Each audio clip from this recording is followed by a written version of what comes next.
Yeah,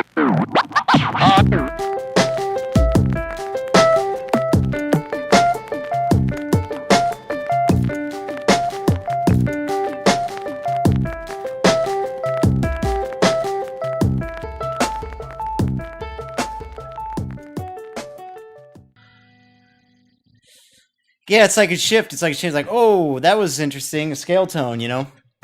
By the way, you could add that lick, that thing. Well, how about this? Let's remember our old example where we were like, you could do that.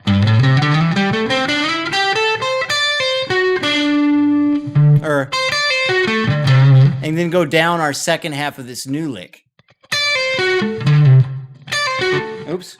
So you'd have all standard pentatonic stuff, and once you get to the, just descend down that.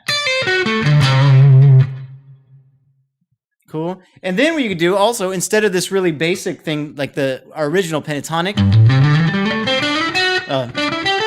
what we did was we like swapped out the 5 for the flat 5, the 7 for the 6, and then the second root for, right? We did all that where we were,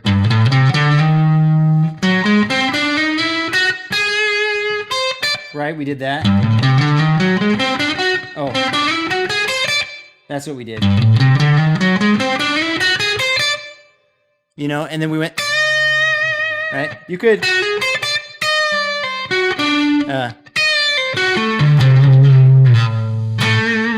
so,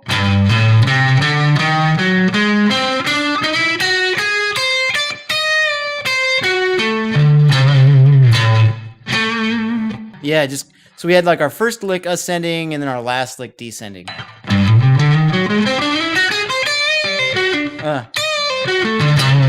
That's cool.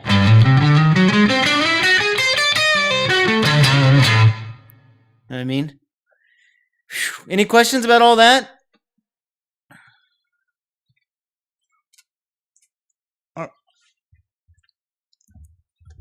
Yeah.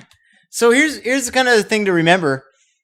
Is like these examples were just like I just came up with these on the fly. So what's not, the examples are cool and important. If you practice them, you'll remember them, and if I don't, then I won't. You know what I mean? It's important to practice them to know them, right? Obviously, but the most important thing is to understand like the method of how it was put together. Because you could come up like, if I could come up with these on the fly, if this were like, if I was like doing like an 8-hour job of this, you know, where I was just sitting doing like 8 hours of examples like this, I could do it all day, every day, and keep coming up with new cool examples. It would never run out, you know, because there's always scales and there's always different. There's like it's just endless. To memorize them, to be able to play them on the fly, you probably have to practice the certain ideas. But even then, they're just licks. If you understand the method, you can come up with licks like this.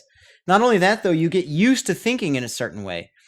And what the method I'm using in this today in this hour has been taking the skeleton of the pentatonic and just swapping out some of the notes for more interesting ones. And oftentimes what I'm doing is I'm swapping them out for notes from the blues pentatonic or from melodic minor. You know what I mean? Cool, man. Oh, I did harmonic minor, but then at the end, that was melodic minor. It sounds, I don't know, more attitude, less angry, less sad. Like that was kind of sad.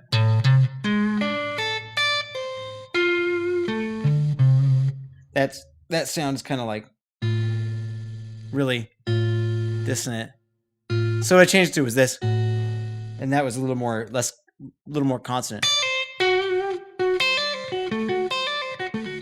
Cool. All right, man. Well, if you have any questions, hit me up on Facebook, and I'll try to answer them right there. And if they're really complex questions, then they'll be like something to talk about in the next lesson. All right, dude? Yeah, man. I enjoyed it too. All right. Yeah. I mean, you and try those other ideas on the other pentatonic modes. We started from 1 or 2, you know, most of the time. Take one of the pentatonics you know the least.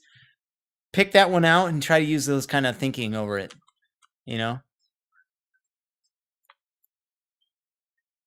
Yeah, there's always a pentatonic everyone knows best, and then the second best and third best. Finally get to the one that somebody never uses, you know? All right, man, well, I'll let you go. Have a good week. Keep up the good work.